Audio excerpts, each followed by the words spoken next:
CSX Transportation is eliminating about 20 mechanical jobs at its rail repair facility in Waterville, Maine, a move that will significantly scale back operations at a shop that's been part of the region's railroad history for generations. The affected positions include machinists, electricians, and other skilled mechanical workers tied to the former Pan Am Railway's locomotive and railcar shop. CSX says the work will be shifted to larger facilities in New York and Maryland as part of what the company describes as an effort to consolidate operations and better utilize resources.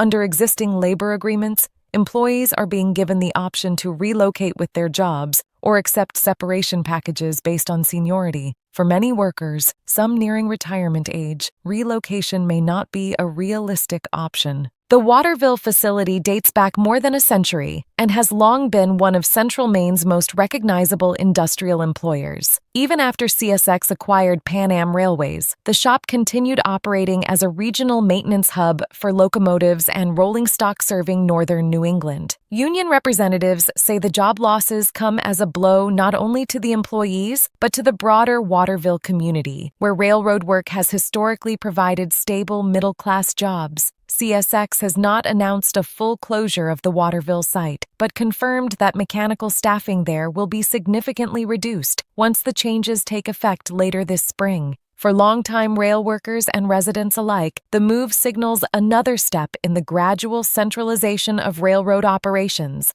and the shrinking footprint of heavy rail maintenance in rural New England.